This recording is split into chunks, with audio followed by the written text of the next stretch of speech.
discussing the RA 11.311 entitled An Act to Improve Land Transportation Terminals, Stations, Stops, Rest Areas, and roll-on-roll-off terminals, appropriating funds therefore and for other purposes. This is in consideration for my PhD studies in Philippine Christian University. This is architect Sarmiento Dennis Mota, architect and regional, urban and regional planner.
Yes, hello sir. Yeah, good afternoon. Good afternoon, everyone.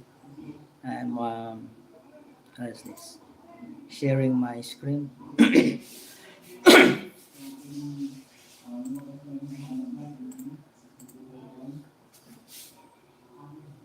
All right. Good afternoon, Doc. Good afternoon, classmates. And my topic for discussion today is the Republic Act number 11311, which is an act to improve land transportation terminals, station stops, rest areas, and roll-on, roll-off terminals, appropriating funds therefore and for other purposes. The contents of my topic has four parts: background of the law, purpose of the law, how was it implemented, and the conclusions. And the background of the law is the name of the law is the RA 11311. As I said a while ago, this is an act to improve land transportation terminals, stations, stop rest areas, and roll-on, roll-off terminals, appropriating funds therefore and for other purposes. This act was passed by the Senate of the Philippines, Senate Bill number 1749 on July 24, 2018, and adopted by the House of Representatives as an amendment to the House Bill number 725, which was on January 29, 2019 at the 17th Congress. This law is a very vital law, which is has a significant value to the public stakeholders and as well as the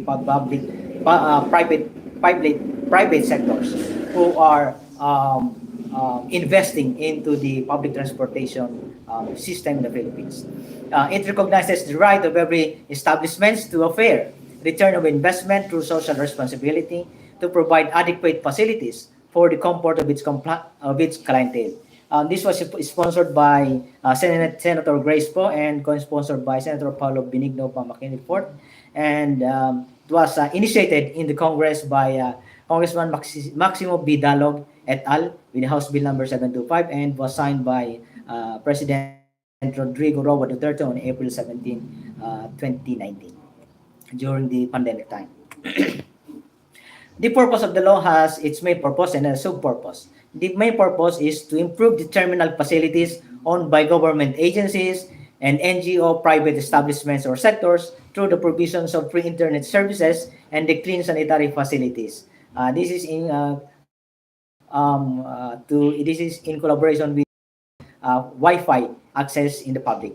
And the sub-purpose of the law is the bill seeks to stop the collection of fees from passengers for the use of the comfort rooms and services in bus terminals, bus stations, and bus stops and rest areas. And as I experienced it as traveler from Bicol to Manila, vice versa, there are some scrupulous public transportation terminals, rest areas that are indirectly collecting fees, say 5 pesos, 10 pesos, in order for you to use their public toilets, which are not very hygienic place.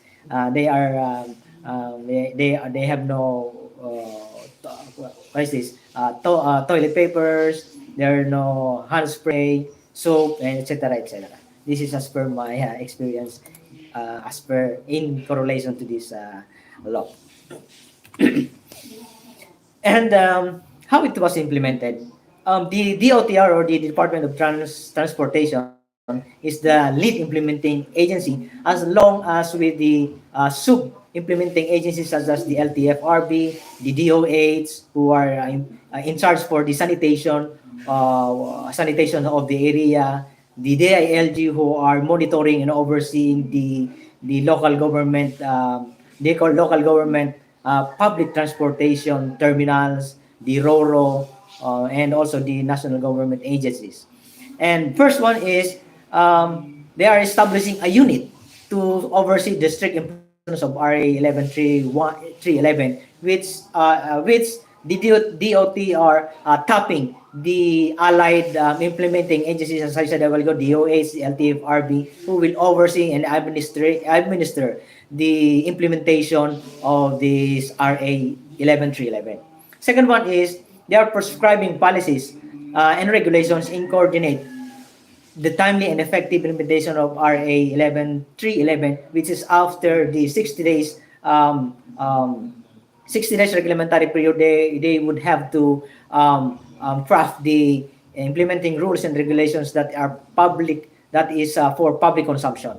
And the number 3 is they are going to establish the process for accreditation of all land transportation terminals, stations, stops, rest areas, and RORO terminals. They are going to communicate, they are going to coordinate and monitor who are the public transportation operators, who are the public transportation terminals, rest areas, operators, owners of assets.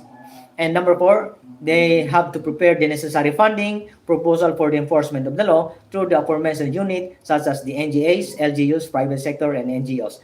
They would have, because this is a national law that's have to be implemented nationwide. This is not just an LGU ordinances that has a very narrow or a very small scope. This is a broader scope from the international level.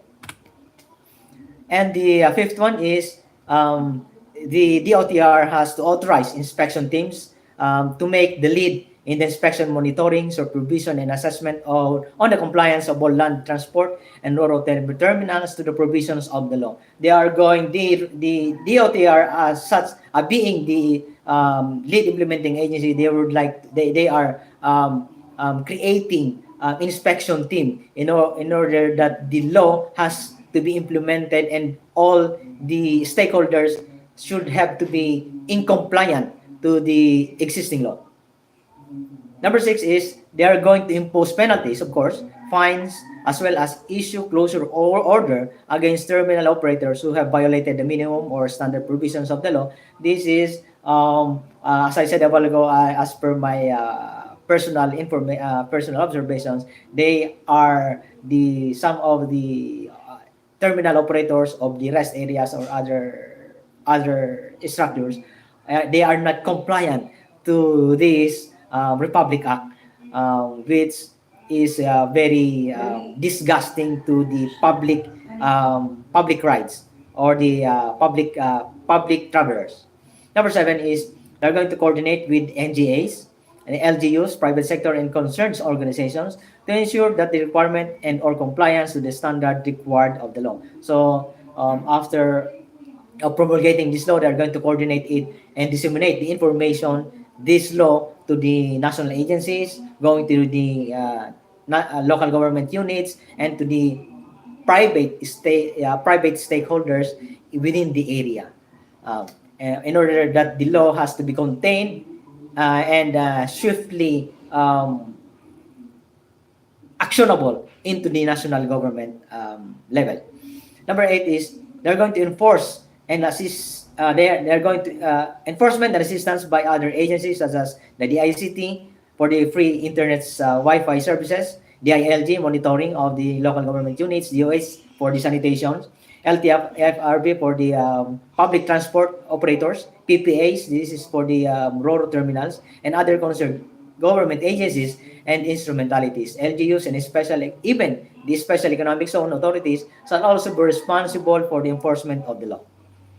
And my conclusion, um, as you have seen on my screen, President Robert Duterte is the binabantay niya yung ating mga pampublikong palikuran, which the intention of the law has to make or have to make to make an improvement to the public washrooms and free internet service along the public terminals, public land terminals, and also the RORO. The Republic Act to improve land transportation terminals owned, run by the government agencies, private sectors, and or NGOs, including passenger stops, stations, rest areas, and the roll-on roll-off terminals, has a significant value among its travelers and the riding public, resulting to comfortable and ease of travel and a win-win solution, both the owners and the users recognizing the right of every establishment for a fair return of investment and the comfort of its clientele through social responsibility. This is a win-win solution between the land terminal operators and the public and the riding public, because if you have a good public terminal services that you are offering to the public consumers, they are going to come back and forth to your stations. They will recommend you for other purposes, for your family, that punta ka dun sa public terminals na yun because they have a good services, they have a free Wi-Fi, they have free access to the internet, they have a good toilet and also breastfeeding area, changing area for their children. And the second one is the provision of the law to install and improve separate public washroom for male and female, PWD, and including senior citizen, and its adequate hygienic sanitary facilities and appurtenances, rest areas, lactation, and changing room, as I said a while ago, for children, land transportation, and RORO terminals, and the provisions of free internet access to the public is the turning point, making the Philippines compliant to the international standards such as the International Accessibility Standards, the ADA or the American Disabled Act, and the revisiting the National Building Code of the Philippines or PD 1096, and the NGA such as the DOTR, DILG, LTFRB, DOH, PPA, Special Economic Zones, LGU, and other foreign sectors for the collaborations of this project. This is a national project. This is a wider scope that all stakeholders from the national level up to the LGU, up to the innermost stakeholders such as the private sectors, operators of the land transportation has to be informed, has a full knowledge about this law, in order that the intention of the law has its purpose to the public sectors. And last one, and in sum up, while the law is positive in giving comfort and satisfaction to the public and the reciprocate value, giving right of every establishment to a fair return of investment in compliance to every detailed requirements of old and new law, ito yung old laws such as the PD 1096, the National Building Codes, or Sanitations Act of the Philippines, and the new law such as this RA 11311, it seems that there is no monitoring and re-evaluation mechanism by the attached agencies directly overseeing the implementations of the law that will truly provide comfort to the citizenry. As in my personal observation, personal experience, that there was no monitoring and re-evaluation committee for the implementations of this RA 11311, and also maybe there were no public transportation owners or LGU who were penalized as per the intention of this law. So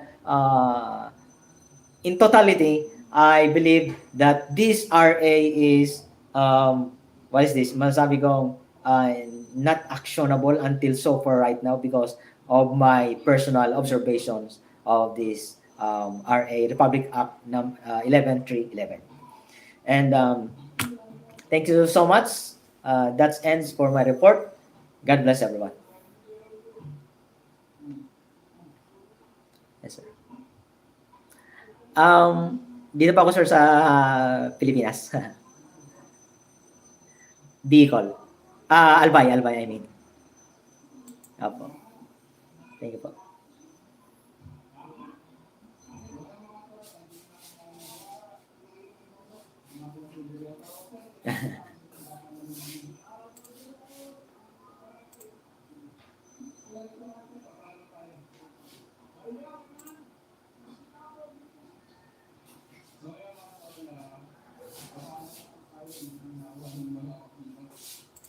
Yes.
Thank you so much for joining me on my live streaming discussing the RA 11311, which is the um, sorry, sir. Okay, okay.